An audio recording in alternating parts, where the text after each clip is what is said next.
The views and opinions expressed on This Can't Be Adulting are solely those of the host and do not represent or reflect the views of any individual, organization, employer, or entity we may be affiliated with. The content of this podcast is for informational and entertainment purposes only.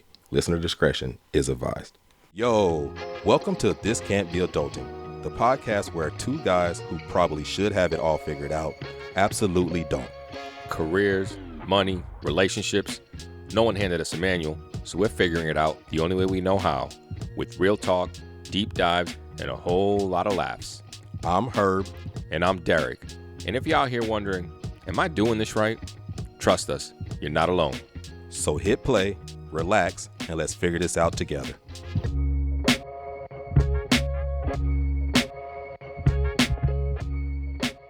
Yo, welcome back to episode number 8 of This Can't Be Adulting. That's a little deceiving. Episode number 8 is a little deceiving. I would say that. We got to say that's a little deceiving. A little bit. But it is a grand welcome back. It is a grand welcome back. Herb, it's been a while. How long has it been, Herb? 4 weeks? 4 weeks. From the bottom of our hearts, we want to sincerely apologize for being not available for the past 4 weeks. And I didn't even tell you. My cousin, big shout out to Tiffy. She's a big fan of ours. She hit me up yesterday. Hit me up with a voice note. She was like, where you guys been? Thank you. Where have you been? She was like, I got my notifications on. I got the whole about 9 yards on. Like, where you been? And I was like, yo, let me explain. What happened was, and I said, you know how it is. You know, we recording this weekend, and we'll talk more about kind of what the situation is. So, to be honest with you, well, hey, first of all, how you been, my brother? You know, I can't complain. It's been a lot that's going on. Definitely, we can get into some of those topics, but honestly, from my personal standpoint, I can't complain. I'm doing okay. It's funny because I was having a conversation with my therapist this week. I hadn't met with her in about 4 weeks as well. It's been a whirlwind. Life has just been a whirlwind, and she asked me the same question every day. How you doing? What's going on? And, you know, I really dug into it, and I'm like, man, this world is fucking falling apart before my eyes. Everything is this. And I said, but, like, the reality is, like, me, myself, personally, like, I'm good. Like, I have a job, thank God. A lot of people don't. Not a job that I necessarily love, but, like, I have a job. I'm getting a paycheck. I got food on my table. Yeah. And so I'm sitting here, and I'm like, why do I still feel so incomplete? Now, that's not what we're going to talk about today. It's a story for a different day. But it all ties in. You know, really what it came down for me was, like, and what a lot of people is just be in the moment and try to appreciate the little things in life. And that doesn't mean that you don't care about what else is going on out there, but for our own sanity, man. Oh, yeah.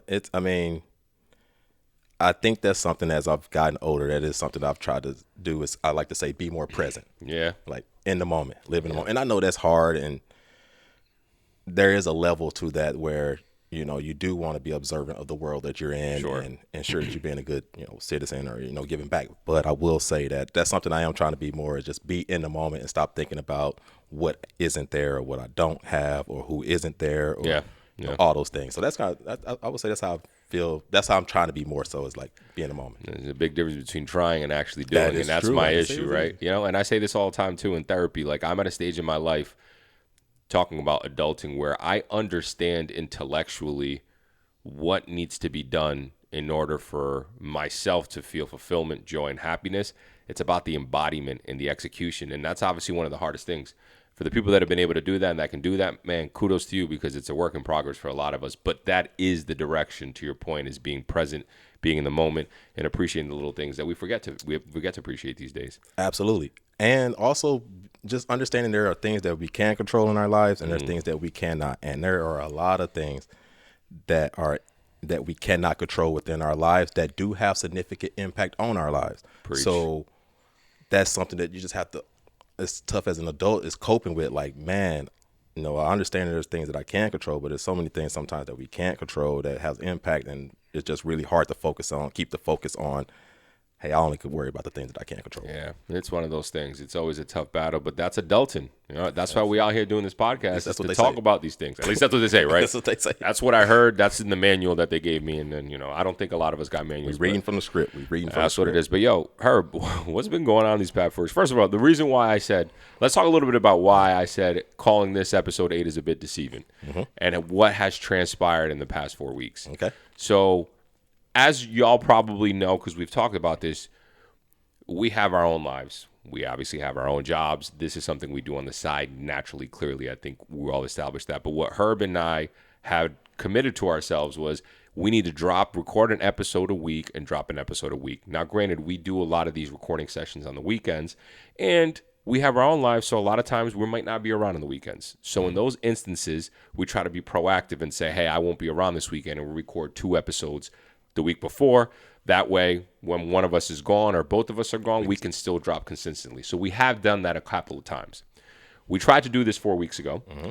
I had to travel back home to Rhode Island because my parents are moving to Columbia. They sold the house. I had to help them with a bunch of the logistical things. So the weekend before, Herb and I got together for about 5 hours and we recorded 2 really good episodes. Episodes 8, episodes 9. Really good episodes based off of something that had happened. The first one was of something that happened with me. And the second one was just another one about culture, and it was awesome. And these are episodes that we may be able to see, but keep on. Yeah, we may be able to see. We had technical issues.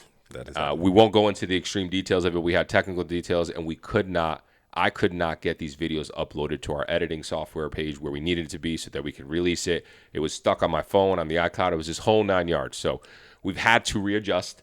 Mm-hmm. We've bought a new camera where we're going to be able to do things a little bit better. We're upping it up. Our budget's getting a little up there. I'm kidding. Our budget's not getting up there. We might start a Substack or a Patreon where you guys can pay us $5 a month to help us out. Turn this couch into a casting couch over here. Hey, oh, no. I just had like porn from the 2000s pop up in my head. Hey, girl. The glory days. The glory days. That's not going to happen, but... So that was one of the main reasons. Last week we were going to record again. Now that we were back in the swing of things, technical issues. We had some technical issues. We also had scheduling issues. No, not technical. Yes, we had scheduling issues. There we go. And it just didn't end up working out. So what we did was we came here today. We're going to record again. We haven't released an episode. To Herb's point, I think we were able to save those 2 episodes, and we're going to be able to drop those, which is very, very. Which I think you're gonna like, but yeah, it's gonna be. I was gonna say important, but it's very. That's the word I'm looking for. Satisfying and gratifying that we're actually able to save it. Yes. But when you hear those intros, you might hear episode 7, episode. It might sound a little weird, but just know that's where it's coming from. Yeah, and we'll try to do some magic behind the scenes to also explain that as when those episodes come out because. Yeah, and Herb will be doing that magic as I told you. It's a team. The magic man. It's a team. Yeah, it's a team. Fair enough. Yeah. And funny enough to say, and I'm going to speak me personally, and this is going to be our segue into what we're going to talk about today for this topic is, personally, I felt a sense of failure by not being able to drop weekly episodes because it was a commitment that we had made to ourselves and to this, I was going to say enterprise that we have, and to this little project that we've got going on. Mm-hmm. I really wanted to be able to be those guys that can be like, we're committed to this. And for some reason, it made me feel like I wasn't committed enough. And I felt bad about it. And so when we had that mishap last week where we had some scheduling issues, Herb told me, he called me, he was running a little late. I wasn't going to be able to shift my schedule, so I had to call him. And I said, hey, brother, let's figure this out. And I know Herb and I both really wanted to record. And I was like, dude, we need to stop being so hard on ourselves. And so that's kind of how I felt, but I don't know. Did before we even jump into what we're going to talk about, but did you feel anything like what I was feeling? I would say the feeling I would say I had was more like, I don't want to say disappointment, but it's more like disappointing our, what do you want to call it? Fans, viewers, wherever viewers, yeah. Disappointing, the few viewers that we have, but also to ourselves in the sense that one of the big things I think adulting has taught me is the importance of consistency.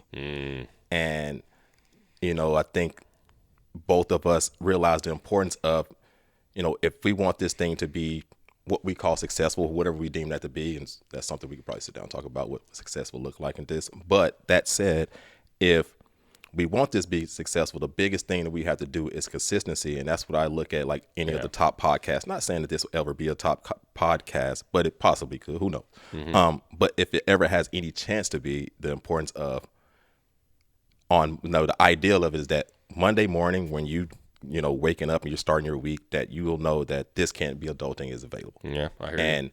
When we weren't doing that, it made me feel like I get that urge, man, this is what's happened so many times with not even just, this is what happens so many times as an adult when you get into these opportunities that you and I have, where we've been successful enough to where we have an opportunity to pursue this project, and see what happens of it. And I think that, a lot of people that are in our shoes have probably gotten to the age in their life where they probably had opportunities to pursue either whether it's some type of entrepreneurial pursuit or some type of project that you could have taken on with someone else, and we get started and then we stop. And I think that's, especially for myself, how I know that, like, I can get something started and be one gun ho, and then all of a sudden something minor happens and all of a sudden you're not. Or if that's going to a gym or anything you're trying to do in life. So I think that this is one of those things where I was like, man, I'm feeling that urge of like, we started this, we did it for a few, and now we're not going to do it anymore. And I'm like, I don't want that to be another project or another, thing that I've had in my life where I started something and then stopped. So that's the kind of feeling I got, like, maybe kind of like, I hear you. I hear you. And when I tell you, I empathize with you, because that's, you explained a little bit more eloquently than I did, and that makes more sense. And that's why we wanted to, we spoke on the phone. We were like, all right, let's brainstorm about what we're going to talk about. We've got a couple of episodes lined up already. And instead of dropping that, we wanted to talk about, like, what is this feeling that we feel as adults that came from us not dropping these episodes like we said we would. And why is this feeling happening? And I thought you brought up a lot of things. So we want to talk about this, normalizing setbacks, right? We're adults. Yep. We're human beings, more importantly, and setbacks are going to happen.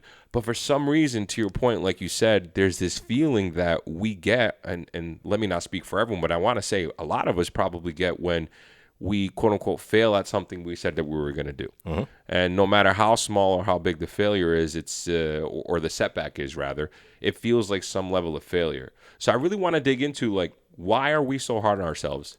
Not just you and me, Herb, and we're going to talk about our own personal experiences, but, like, why are humans and adults to a certain extent, because children, may not be so hard on themselves, but adults, why do we do this to ourselves? Where does this come from? And to me, I feel like it's very much a cultural and societal thing, right? It's what we've been conditioned to feel like. But, like, what are your thoughts on that? I honestly don't think that we're hard enough on ourselves. Really? Complete opposite. Dude, give me a 180. I think we're hard on ourselves on our failures, but I don't think we're hard on ourselves on our pursuits. And that's where we start a project and then we don't finish it, and we're not consistent with it. We have a setback, and we're like, oh, well, we never pick it back up. And I think one thing is that consistency isn't like a straight line, up and to the right.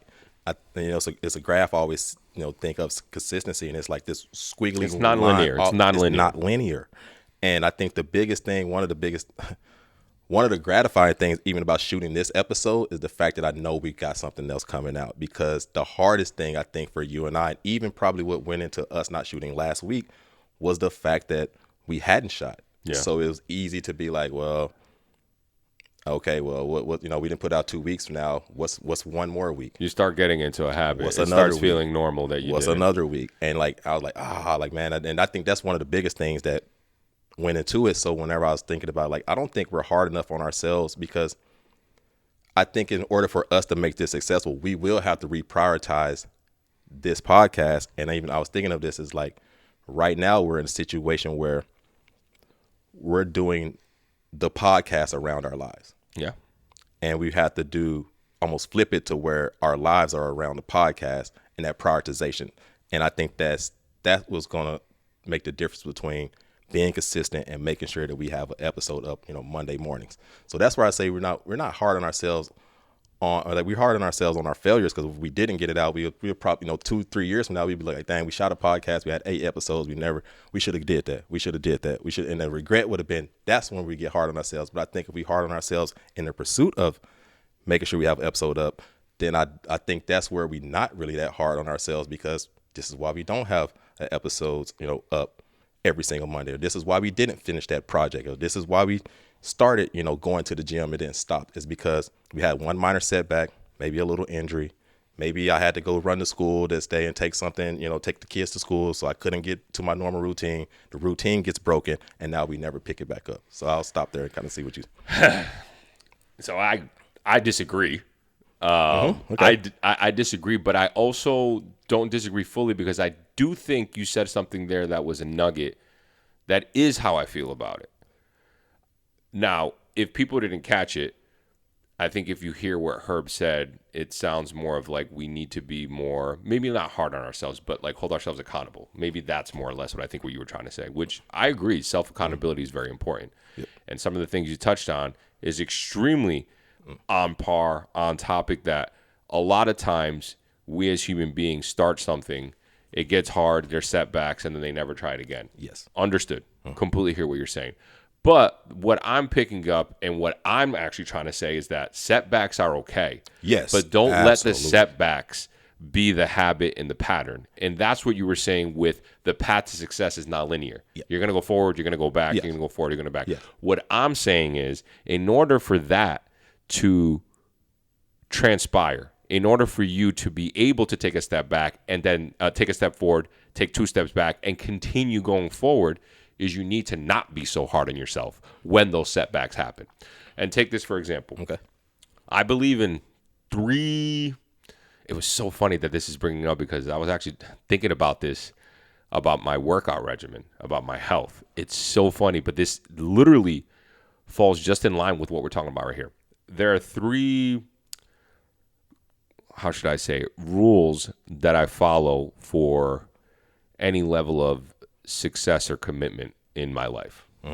Number 1 thing you said is consistency, right? So when I was thinking about this recently, I don't know why I was thinking about this, but I'm like, how have I been able to maintain my level of fitness, maintain my commitment to the gym and all that stuff? And I was like, draw this out. What does it look like? And again, I think this can be a reflection on anything, including this podcast. Number 1 is consistency, like you said. So consistency doesn't necessarily mean I'm going to do this shit 7 days a week. Yep. Consistency means that whatever that looks for you, whether it's a weekly thing, a monthly thing, or at the very least an annual thing, you have to have that consistency. Yep. With that said, you cannot gain consistency without number 2.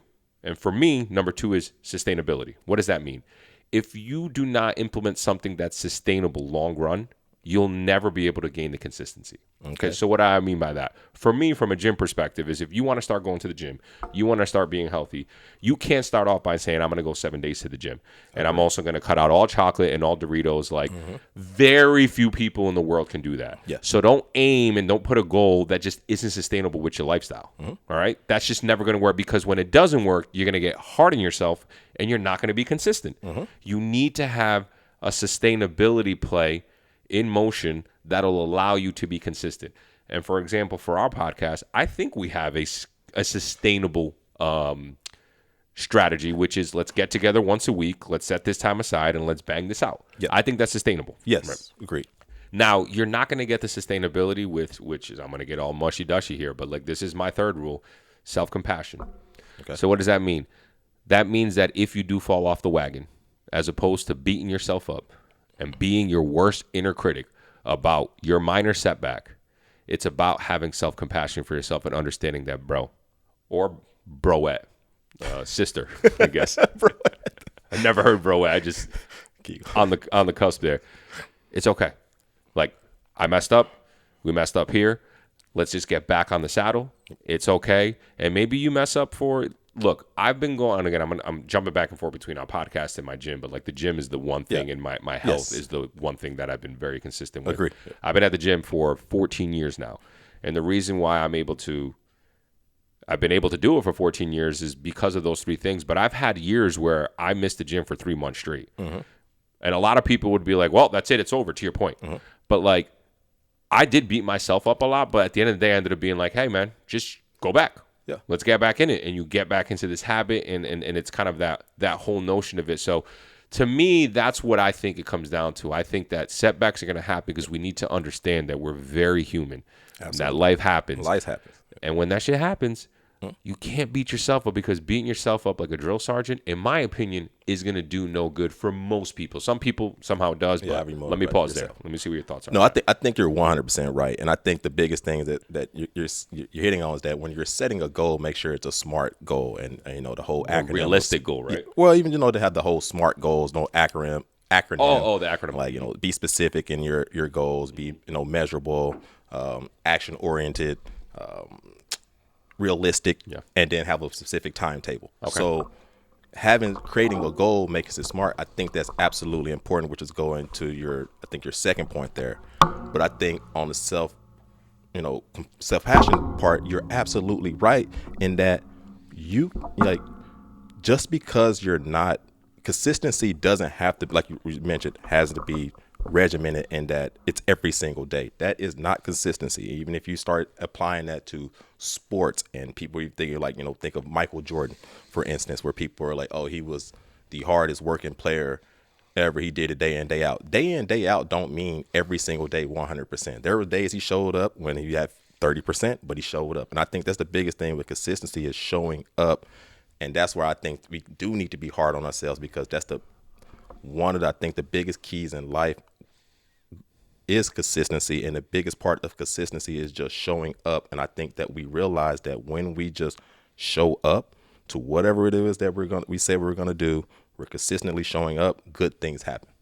And that's why I think it's really important that, yes, you do need to have, compassion with yourself, but you also, develop that consistency, understanding that just showing up is the biggest part. And I think that that's something that, we can take not into the podcast, but just saying in life, is that like, we just need to make sure we're showing up every single, as close to what we have set out for ourselves as we can, and understand that there will be deviations along the way. Yeah, and let me not say but, because I don't want to discredit anything you're saying, because I think what you're saying is valid. Yes, and being hard on yourself, I don't think is the right word. I think it should be, well, the way I see it, let me not tell you how you should view it, but it's more about just holding yourself accountable. Yes. I think the terminology matters, and being hard on yourself, again, I will say this as a person that is hard on himself all the time, and there are a lot of areas in life that I haven't been able to progress because I've been hard on myself. Accountability is a different thing. And saying, I said I was going to do this, I didn't do this, that sucks, but I'm not going to self-lacerate. I'm not going to be hard on myself. I'm going to say, okay, how are we going to fix this? How do we make sure maybe this doesn't happen better? Am I overextending myself, right? Evaluating the situation so that it maybe doesn't happen. Absolutely. With our situation, shit happened. We had technical issues that we were out of our control. Last week was maybe we had a little bit more control, but it happened. And I don't think necessarily that we were self-lacerating or anything like that. No. It sucked. Yeah. But I think we got together and we're like, all right, and this is a conversation you and I had. We're like, all right, we need to put like a schedule in play. That way we know on this day, at this time, every week, we're going to record. Yes. Will help us plan our lives around it, fully understanding that shit's still going to happen. We're going to travel. We still got our lives. And when that does happen, we're okay with that. We've got some sort of plan in place. Yes. Right? Yes. Because I think that goes into the next important part of being an adult with consistency. I think that makes things good. Consistency and communication. Because now we have a plan in place. We know the time that we're shooting. Now we can focus on the next thing that I think that's super important as adults, is the communication aspect, to where now we are, and this goes back to whether you're communicating this with yourself or with, externally, is that say what you do and do what you say. All right, and a simple question I'm trying to get, even every day I wake up in the morning, I'm trying to look at myself, did I do what I said I was going to do? And then it's a simple yes or no. Yes or no. Did I do what I say I was going to do? And I think if you didn't, then that's where you need to have that self-reflection and come in and be like, okay, why did I not do this? Is this something that I'm incapable of, overextending? Or is this something that I'm not putting effort into, and now I need to reevaluate, is this something that I should be trying to do? So I got a question for you, because I think this is a good, let me not say segue, because this is the topic, is this notion of setbacks, how that makes us feel, how we react to it all. But where do you think this all comes from, this feeling of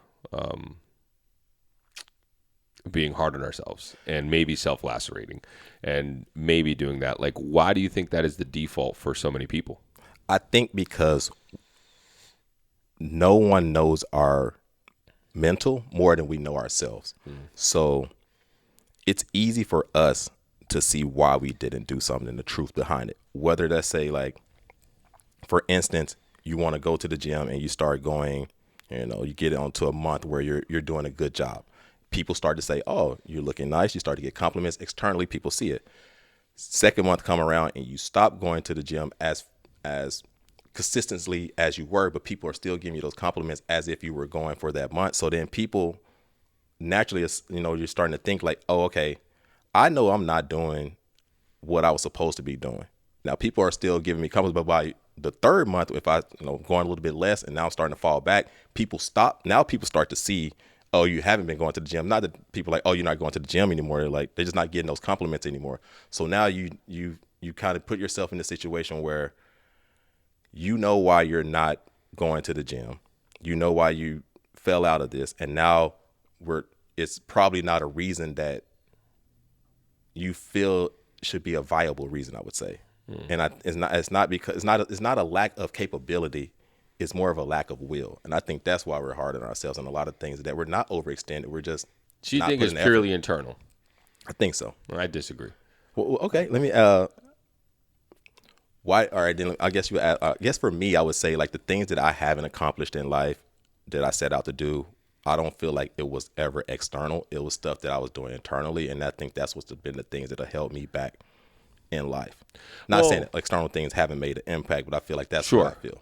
Well, I guess I'm not talking about necessarily the reasons why we haven't fulfilled certain goals or something like that. I'm talking about the reason why we speak to ourselves the way we do when we don't achieve those goals, because when we don't do something, because it wasn't hard as I made it out to be. Achieving that goal, it wasn't as hard. Yeah, it wasn't as hard as I made it out to be in my head. That I could have gotten in better shape. I could do that. I could work harder at work. I could do that. I could be a better in my relationship and be more present. I could do that. Like, these are all things that we could do, but are we doing them? And I think that's why we're hard on ourselves, because it's not hard things to do. It's really just about putting in the effort. I get that. I personally think that the reason why we feel the way we feel about things, and that we feel that we're a failure whenever we don't do or accomplish certain things. Again, I think for me, I'm speaking of things a little differently. I'm not necessarily speaking of fully not fulfilling a goal that you set out to do. I'm talking about the setbacks when trying to fulfill those goals, and how those, by the way you talk to yourself and feel about yourself, can be the reasons why you derail and never do accomplish them. It's the little setbacks in between. For instance, for instance, like for this one, if we had taken this setback of not recording and dropping for weeks and really been bumming about ourselves and never recorded again, like, that's obviously a big problem. But I think also it's like, well, why do you feel so powerfully inept because you missed 2 or 3 episodes? Why is that the deciding factor about how the future is going to be? And I think a lot of that is because of the pressures from society and culture, how that's made us feel growing up, that we always have to be on point all the time, can't miss, got to be going, got to be productive, and somehow your productivity is tied to your worth.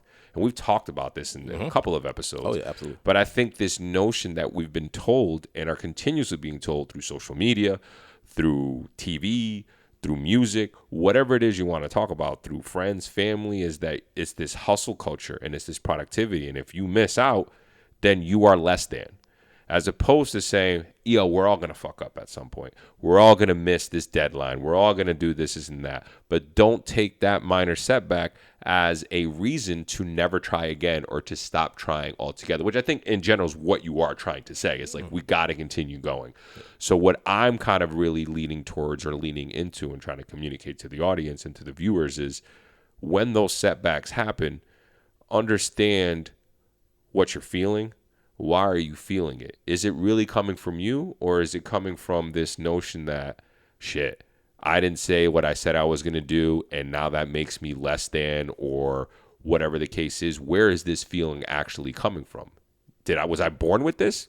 Doubtful we were born with it, but where is this actually coming from? I think we are. I think internally we know what we said, and we know whether or not we're living up to that. And there is that internal instinct that you have. Like, it's almost like if you were to get caught in a lie, or you lie to someone, and then they come and ask you about it again, and you know you're continuing to lie. Like, you know you're lying to this person, whether or not they bust you on or not.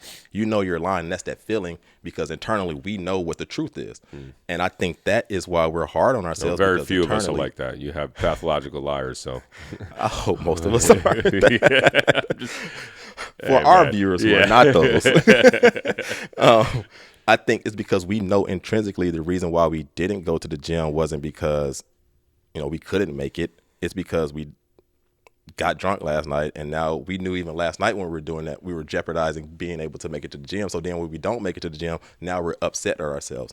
We knew that we weren't giving in that relationship. We weren't being present. We didn't, showcase our affection or our feelings. We wasn't listening to our partner. So then when we it goes through a rough patch, or you're about to, you broke up with that person, you're looking at like, oh, I could have been better.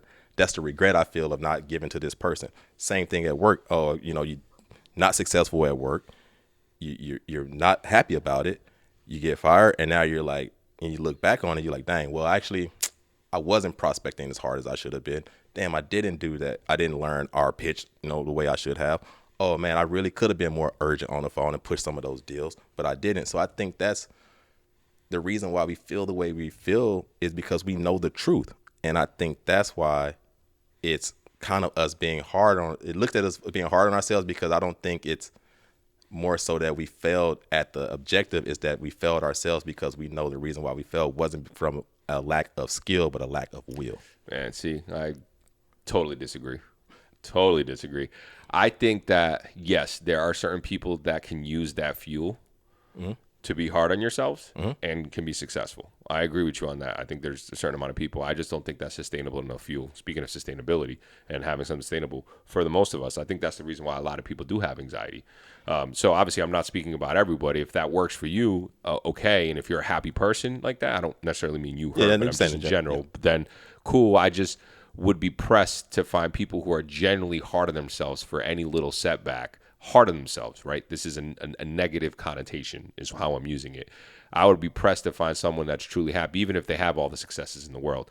I think the cleaner burning fuel is having self-compassion for yourself when those setbacks happen. Now, I also don't mean like if you're continuously in the same pattern, like that's completely different.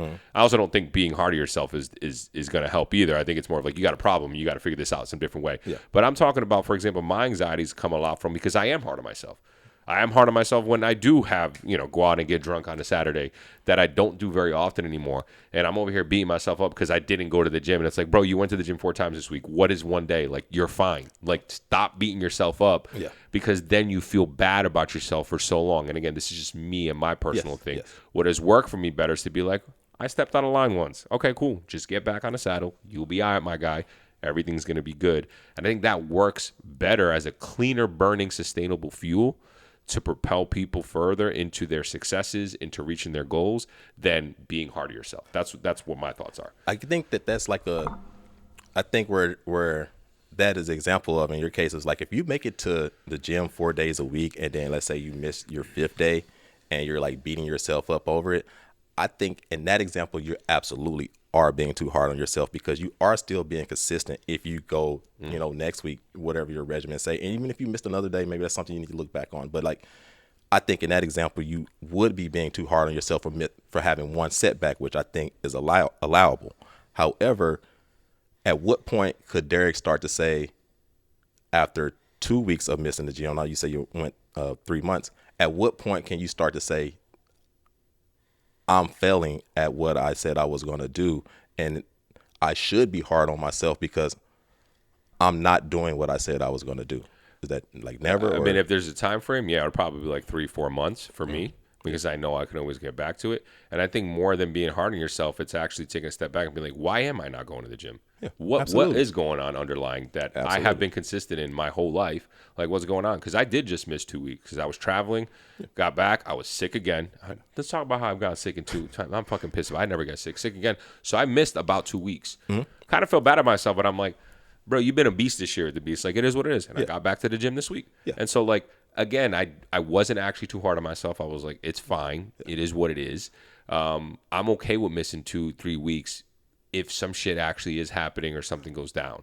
So again, I think if I'm missing the ball completely on a goal that I'm setting, I don't think being hard on yourself is going to help. I think it's you having to reevaluate, why am I not doing this? Like Absolutely. If you and I had gone on and not recorded for 3 months, that would have been time for you and I to be like, yo, are we even serious about this? Like, what's going on? Is there something else going on? Yeah. But I don't think you and I ever thought that. No, I think you and I were like, yo, some things actually did happen. Like, I kind of feel bad about it. Let's talk about it. But I don't think you and I were at a point where we needed to really talk about what the underlying reason was. Yeah. You know what I mean? So I think that if you are fucking up that bad, for lack of a better word or a better phrase, because that has a very negative connotation, but if you are missing out that much on a goal that you set, maybe you're not setting the right goal. Maybe this isn't for you. Maybe you really need to take a step back. Maybe something else is going on underlying. That's at least how I'm seeing it. In that moment, could you be hard on yourself then? Would that be the appropriate time to be, or should you never be hard on yourself? I'm going to go with you should never be hard on yourself, but like that's also going against human will and human conditioning too. Like at some point, we're always going to be hard on ourselves. So again, if you are hard on yourself, like don't be so hard on yourself that you are going to be hard on yourself sometimes. Like it's like this whole, like I know it sounds like very like cheesy and cliche, crunchy granola cliche type thing. Wow, that was a mouthful, 3 C's there. But like I genuinely think like we have to accept that we are human beings. And as human beings, we're going to have all the emotions in the world. We're going to have all the thoughts. We're going to have some fucked up thoughts, man. I'm telling you, some Absolutely. fucked up thoughts. And it's like, you might scare yourself with some of the shit that you might think, but you also need to realize, bro, like that, like I'm just human. Shit's going to pop up. Feelings are going to pop up. The reality is that we fight all these things so much and we don't accept. Again, when I say accept, I mean just say, okay, this is what I'm thinking. This is what I'm feeling. I feel it, let it go. I'm not going to push it away. Okay, it's past because it's all going to pass, right? So this feeling of being hard on yourself, when I say don't be hard on yourself, I don't actually mean like, because sometimes you can't control it. It's just going to happen through your conditioning. How much do you let that take over and spiral and spiral and spiral type of a thing, I guess is my thing. What I'm saying is that using being hard on yourself as a mantra or a way of life to make sure that you succeed and hit your goals, I don't think that's sustainable for you, at least not for me, and I don't think it is for a lot of the majority of the people. No, I don't know. I think that because life is not easy and nothing. So what might get hard on yourself by being hard on yourself? You know what I mean? Because life isn't easy. Because that's the game. That's the mode we have to play on. We have to play life on hard mode, and that's just what life is. So like, you have to match the intensity of life. Like it's not easy. Life is going to throw you curveball setbacks, and you're going to have to find a way to be resilient if you ever want to make something of yourself or, succeed at something. It's gonna be hard. Like so, you think resiliency is built off of being hard on yourself? And I think resiliency only can be tested through hardship. But that's different than being hard on yourself. But I think that's what because a hardship is real quick. Sorry. So a hardship is someone really close to you passing away. That's nothing with you being hard on yourself. But like, all right, how do you handle that situation? Are you going to be hard on yourself because I needed a week to grieve? Why did I take a week off? I should be working. I don't think so. I don't think that's what you're going to do to yourself. You know what I mean? So that's why I'm asking, like, how do you build resiliency? In my opinion, I think resiliency is built by self-compassion. Hard things are going to happen. Life is hard. I don't disagree. That's the reality. Human nature and human life has been terrible. Try living in the medieval times. It was everyone was depressed. It was but at the present time, but even that now, was the greatest time to ever be alive. Sure. Just like right now is the greatest time to ever be alive. The hardships they were facing back then, or the challenges and things they were facing back then, completely different than what we're facing now. For the most part, we smaller world, social media, those types of things. So I think why I say the hardships, resiliency is built through hardships, is that anything that's been worth it, everybody's know you got to put some time and effort into it. But I would say this: anything that I've ever felt proud of, or any goal that I've accomplished, or any milestone that I've broken through, has been hard. None of it has ever been easy. And I think it just goes to show that, like, anything in life that you're going to be good at, successful at, is going to be hard. You're going to face hardships. You're going to have to be resilient. And that's what I'm saying. Like, even if it's from, it doesn't have the hardship doesn't have to be external, that, a grief moment that you didn't make it to work. It could just be like, you know what? I woke up today. It's Wednesday. I'm tired. I don't want to put it in today. I don't have to put it in today. I'm working remotely. I don't have to put it in today, so I'm not going to put it in today. And then that, leads to another day. And then next thing you know, you've gone a week and you're not putting it in. And it's like, okay, so when are we going to, look at ourselves in the mirror and be like, what are we doing here? Like, yeah, we got to. I agree with you on that. That's true. That's what that was kind of what I was mentioning here. If you are doing that, then you got to take a step back and be like, what's going on here? Yeah. But I think, again, I don't think we're necessarily disagreeing a lot. I think it's just a difference of like the words we're using. And I think we're also debating two different things. You're talking about anything worth having is hard. I don't disagree with you. I don't disagree that anything I've been proud of, I had to work my ass off. I won life in general hard. Yeah, 100%. I won, America East Conference Championship with Boston University and soccer team. That was one of the hardest seasons ever. But right, worked my ass off. 100% agree. But it wasn't because I was hard on myself when we lost. That's not true. I was, because I didn't understand this. But my point is like, I think it's sustainable for a little bit, but I don't think that go for a while. I'm not saying that hardships isn't a part of life. That's not at all what I'm saying. I'm saying is that when you do hit those hardships, when you do hit those setbacks, what's the most sustainable field to bounce back from that stuff over a lifetime, where you're going to feel not just accomplished when you do hit those goals, but also feel refreshed and re-energized?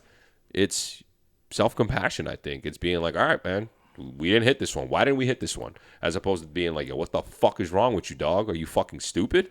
Like, how do you not do this, motherfucker? Like, nah, I don't think that's how you roll. It's more about like, all right, bro, put it this way. You're my boy. You're my homie. If and this may be a difference of growing up, of conditioning. If you mess up on something, I'm never going to come up to you. Well, let me not say never. It depends on what you're fucking up with. But again, it's conditioning. But for the most part, talk to yourself how you would talk to your friend. If you're going through some tough shit, I'm not going to be like, oh, bro, man up. The fuck you talking about? I'm going to be like, oh, bro, I understand what you're saying. That's tough. Yeah. Completely understand that you're missing the ball right here. All right, so what do we think it is? How do we get around that type of shit? But I'm not going to be first time. I'm not going to be lacerating your ass. That's the first time. Correct. Second time, how are you going to come at me? Probably the same way. I mean, third time. When's the second time happening though? After that though, regardless, third time we get back in the same situation. Third time again, it goes back to bro. And now it seems like you need to reevaluate things. You need to talk, but you need to think about. Take a step back and be like, why am I messing up so much in these situations? But that's what we did the first two times. No, the first two times it was just like, all right, I get it, bro. You messed up. Jump on the saddle. Let's go do this again. Okay. And then if you're messing up completely all the time and you're coming to me, and it's like, bro, you really need to take a step here. Let's take a look. That's when it's the bro, what the fuck? No, not necessarily. I mean, sure, if you want to say that, sure. Yeah. Like I get what you're saying. If you want to say, bro, what the fuck type of a thing. Yeah. But I think at the end of the day, calling you stupid, calling you a dumbass, calling you all that, you know what I mean? Never is degrading the answer. But I don't. But I think going, what the fuck? Let's talk about this. I don't think that's necessarily being hard on yourself. I think it's just being like, all right, like what are we talking about here? And again, at that point, it's a bigger problem if you're completely messing up completely. That's not what I'm talking about. I'm not talking about complete mess ups. I'm talking about minor setbacks. I'm talking about minor setbacks. That's what I'm talking about. Yeah, I think the minor setbacks lead to the major failures. Like, of course, keep having these minor. They can lead to it. Yes, they can. Yes, but you and I weren't hard on ourselves when we messed up. Agree, but I think this comes fundamentally understanding that, like, going back to like sports, I think a lot of the reason why we can deal with resiliency, I think, comes from athletics and sports. Is because you do have to deal with hardships in sports. So I think it does teach you how to be a loser, and how to lose and how to take disappointments and setbacks and how to win. I think that the thing I'm saying is, like, in sports, whenever you're putting it all out there and you're being consistent, and then you have you put your best effort forward and you lose, you can take that compared to when you didn't put in the effort. You were having these setbacks that you thought like, oh, we're not practicing as hard as we should. I'm not showing up. I'm not watching the film like I should. So, but I'm not being hard on myself. I'm just being like, oh, I had a setback here. I didn't get to it, but it's okay. I had a setback here. It's okay.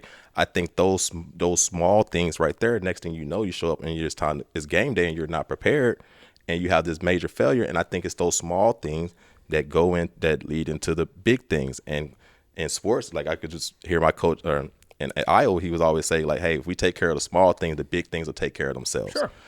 And I think in life, if you just make sure you're taking care of the small things, then the big things will take care of themselves. Vice versa, if you're not taking care of the small things, if you are having these setbacks and you're saying, oh, it's okay, setback is, oh, it's okay, then eventually those lead to the big things. And that's what I'm saying. We do need to be harder on ourselves, nip it in the bud early to prevent ourselves going down that road, or we keep having these minor setbacks that ultimately lead to a major failure. I think you're misconstruing what I'm saying. I think you're saying that whenever we have setbacks, we can excuse ourselves, and we're using it as an excuse to be like, you're not holding yourself accountable. That's not what I mean. No. Having self-compassion for yourself is holding yourself accountable. It's not like, oh, it's not a big deal, like whatever. Okay. Like, no, it's a big deal. Like, it can be a big deal. Like, yeah, dog, it's a big deal. Like, yes. I messed up on this. Yes. Okay, understood.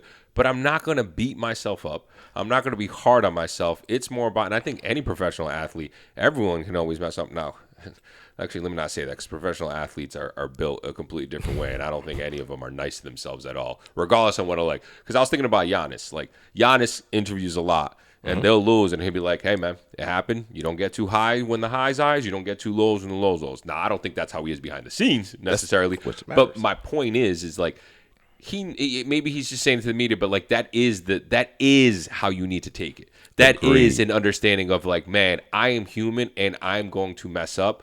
But because I messed up, it doesn't mean that I'm going to consider myself a piece of shit because I messed up. And I'm freaking holding myself to this crazy, ridiculous thing.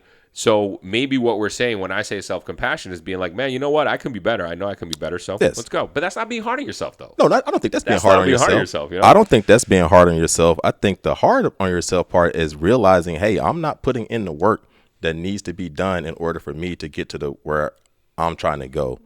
And I can't be passionate with myself at this moment. I got to be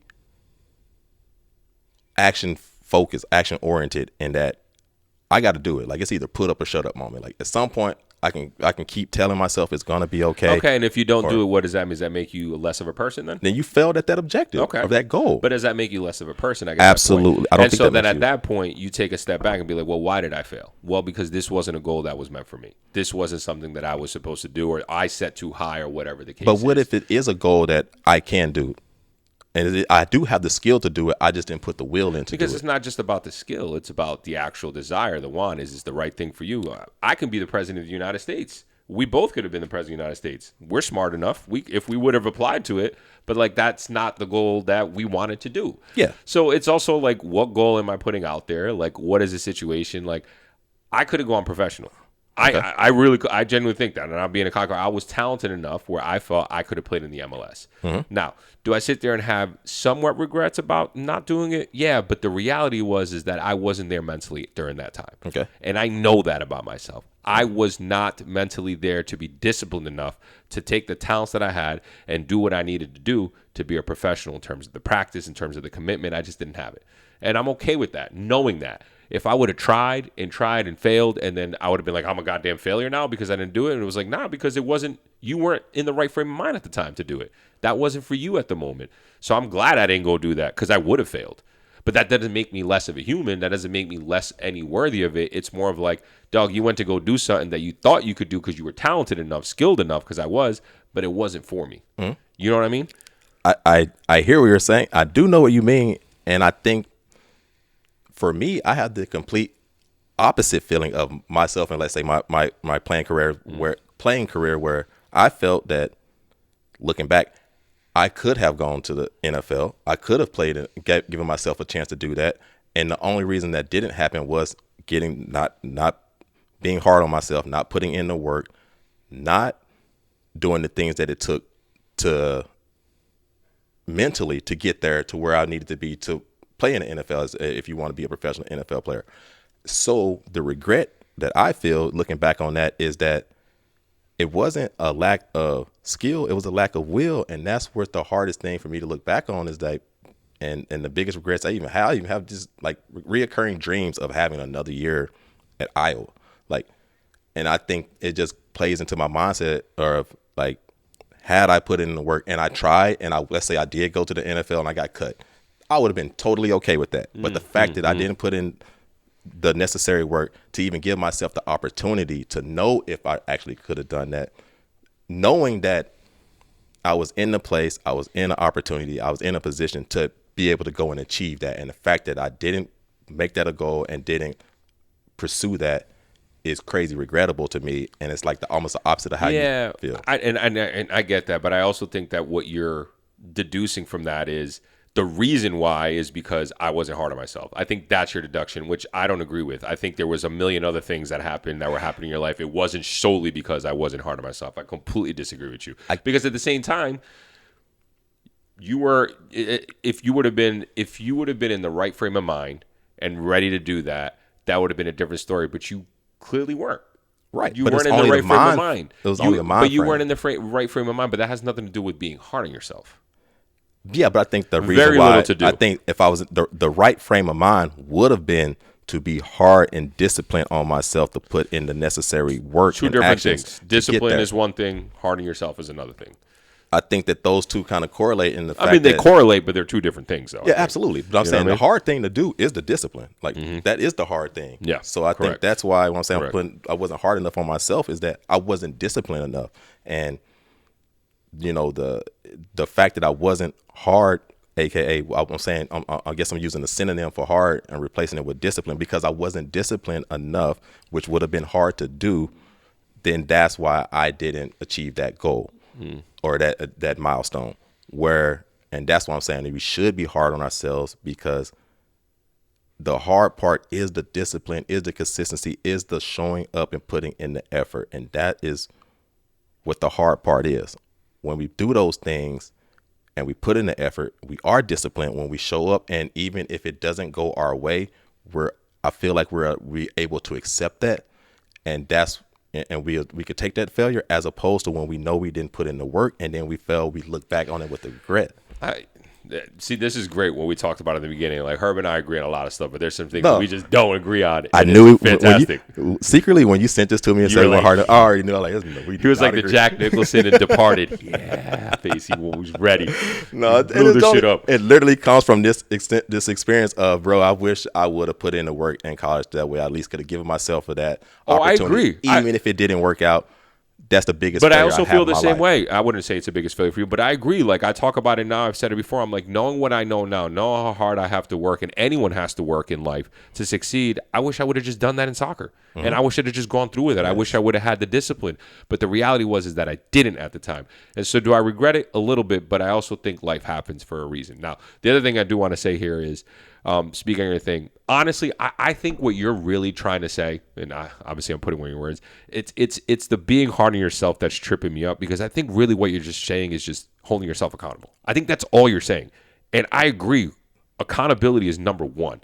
It's just about how you hold yourself accountable and how you talk to yourself in those moments of accountability that matter to me. Yep. And that's why I think I'm so I have so much aversion to the phrase hard on yourself, because I think you can be and hold yourself very accountable and speak to yourself in a kind way and speak to yourself in a self-compassionate way and still be extremely successful. Now, there are plenty of people who treat themselves like pieces of shit in terms of the way they talk to themselves and have been successful, but I promise you those people are pretty miserable and they're not good people. I don't think I do agree with what you're saying there in the aspect of when you are trying to get yourself motivated and you had a setback and you're trying to get back on get back into the schedule, or you're trying to get back into your regimen and your routine.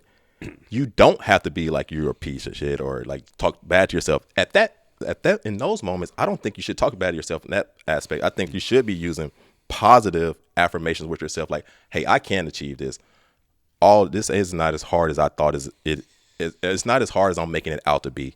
I know that when I go to the gym, when I get done, I'm never going to regret that. Yeah. I'm never going to regret if I go in there, watch tape, and I'm prepared. I'm never going to regret if I prepared for the meeting, went in there, and it didn't go the way I went, or if I went in there and I killed it. Prepared, I'm never gonna regret putting in the work. And I think that's why I'm saying that we have to be hard on ourselves to make sure we're putting in the work, but we don't have to be hard on ourselves in the way that we speak to ourselves. So how do you define being hard on yourself then? Without using actions. Those words. Hard on ourselves is an action. When I say hard on ourselves, we should have started the conversation with this. Sorry, this is. Let's get to the. We just did this whole thing of us going around each other in circles. So then, what do you mean by being hard on yourself? If you don't mean it's the words you use on yourself, it's not the words you use; it's the action. Like you can speak softly, nicely, all the affirmations you want in the end of the day, but the action is: did I get up and did I go and do it? Because that is the hard part: is the getting up and going to do it. And I'm saying be hard on ourselves is that we have to be hard in that we get up and we go and do what we said we was gonna do. and that we should be hard on ourselves anytime we're not doing the things that we said we were going to do. Now, if we need to go back and reflect and not say things that we can't do or we're not able to do, that's fine. But if we said we were going to do it, we need to make sure that gets done. And there's no time for us to be, there is no excuse for not doing what you said you were going to do. Even though things happen, I'm not saying there's not a reason that you may not get things done every single time, but there shouldn't be a consistency of not doing what you're saying you're going to do. And I think as far as the actions of what I'm saying is that being hard on yourself is doing the action of whatever it is it takes for you to be able to achieve whatever goals it is that you set out to do. You're just talking about execution at this point. It don't even have to be, you don't even have to execute on it. It's just doing the thing. That's executing. Doing. You may, okay. Then doing the things, the steps to get to where you need to go. Yes. I don't mean like achieving the goal, but you got to, it's a step-by-step process. And I agree with you. And again, I think you're just talking about accountability. Like how do you hold yourself accountable? How do you give yourself the motivation to make sure that you are doing the things you do? Yeah. Cause you could say, I'm not going to go out and get drunk. Yeah. I'm sorry. I'm going to go to the gym on Saturday. So I know that Friday I can't go out and drink, or else I'm not going to wake up on Saturday and want to go to the gym. The reason why I'm saying you got to be hard on yourself is saying that I better not go out on Friday. If I find myself out Friday and I'm having drinks, then I know that I haven't even failed at what my goal is, which is actually going to the gym tomorrow. Yet I know I'm setting myself up for failure. And that's because I wasn't hard enough on myself in the actions that it was going to take for me to be able to go to the gym. Now, you can still wake up and go to the gym the next day, and that would be totally fine. You're just making it harder on yourself. Yeah. But what I'm saying is that you have to be, why it's an action is that you have to make sure you're not doing the things that are going to prevent you from getting to your goal. And I think a lot of times there are small things, but they're not hard to do, but they take the effort and they have to be an action that I have to do. And that's where the accountability comes into. Like, you can speak to yourself as nicely as you want or as harsh as you want, but at the end of the day, are you putting in action? Yeah, it's the accountability aspect of it. I get what you're saying. I think more so what I was saying is I have a goal where for the next 6 months, I'm not going to go out drinking on a Friday, and then I do it twice in those 6 months. Mm-hmm. I'm not going to beat myself up about that. No, okay. I'm not. I don't think you should. Well, let me not say that. I will, because I'm Derek Puerta. That's what I do, but I don't think you should. Like, I don't think you should either. I think either. It should be like, all right, bro, like you messed up twice. It's good. Now, to your point, if that's your goal and you're doing it every Friday, that's a different story. And again, I don't even think it's about being hard on yourself, because hard on yourself, now we're just conflating. I don't think it's about beating yourself up or lacerating. It's now about like, all right, what do I need to do? What is going on? And you're saying that evaluation being like, what the hell is going on? You're saying that's being hard on yourself. That's what you're saying, because now you're trying to hold yourself accountable in some way, shape, or form. So I get it. Now we're gonna stop there because we're beating a dead horse. I think we talked around each other, but I think we'd love to hear how people feel. Do you feel like you're hard enough on yourself? Well, what does that mean to you? First of all, let's start there. What does being hard on yourself mean to you, right? Because I think Herb and I were saying the same thing. I think it just means holding yourself accountable, and it's about how do you hold yourself accountable. Is holding yourself accountable from not eating fucking jelly donuts? Is it like what the dude from Dodgeball used to do? You remember what's his name? Ben Stiller in Dodgeball, when he would put the electricity on his nipples and he touched the donut and it would zap him. Like, is that what you're gonna do? Like, that's not gonna help. I mean, he was fit as fuck, but it worked. But like, what is it for you guys? What is being hard on yourself, and how do you handle setbacks? Do you think that society has normalize this idea that if you have a setback, you're no longer a worthy human, like you fucked up forever? Like, what do you thought? I'm not saying you, but I'm asking the crowd. Like, the audience, the viewers, what do y'all think? It was a conducive conversation, though. I thought this was very good, because I think this is just, like I say, it ties into like what a lot of you guys are feeling out. And it not has to be a podcast, but I'm sure there's a lot of goals that you've set with yourself, and especially in this case, and we didn't really hit on it, but like, we're setting a goal together. It's even harder when you're trying to do something as a team. Now, you can achieve more. We can do a lot more. Yeah. But it is even harder because you got your life. Yeah. I got my life. We're motivated differently. Different hours of the day, different days of the week. Like, so it's even different. But yeah, I definitely want to, hear what you guys are dealing with. How do you guys feel about, are you being hard enough on yourselves? Or are people not hard enough on themselves, or should they be harder on themselves, and kind of where that falls eternally? Or how I say it, should you be more self-compassionate with yourself? Self-compassionate doesn't necessarily mean all flowers and candies, and that's not what it means. We too soft. Self-compassionate means understanding that you're a human being and shit's going to happen. How do we get back on the saddle? Let us know. But let's get into one of our favorite segments out here, dog. You know, something we learned about adulthood or a fun fact that we have. It's been 4 weeks. Have we learned shit? I haven't learned shit in 4 weeks. No, I'm just kidding. I learned a bunch of shit. But Herb, you want to kick us off, bro? I'll jump it off. Bust it out your phone, bro. Yeah, you know, I typically always try to have something prepared. But today, what I want to go over was, you know, the day this past week, you know, Juneteenth was, you know, June 19th, and I always like to, you know, unfortunately, we saw our president. You know, kind of put out a post disparaging, you know, the holiday per se, not directly, but kind of in an indirect manner. In Trump's fucking way. Yeah, in his way. So I wanted to make sure we went back and understand why we even had this holiday, Juneteenth. Lay the facts on us, what baby. What it even means. And if you didn't know, here we go. Yes. Juneteenth is the day, which was June 19th, 1865, was the day that in Galveston, Texas, the last slaves found out that they were free. Now, the Emancipation Proclamation was the document that was signed that freed the slaves.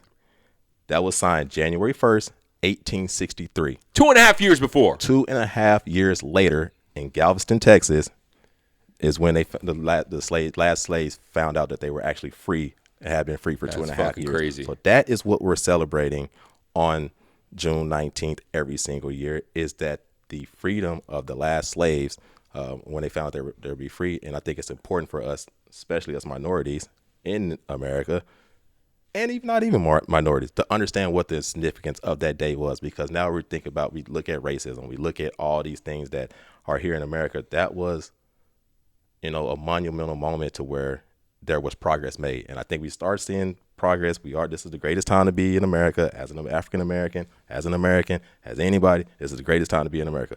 That said, I think it's important that we do understand and how we got here and pay homage to the Juneteenth as a holiday. That's a hell of a fact, and actually had perfect time, and thank you for that. Beautifully put.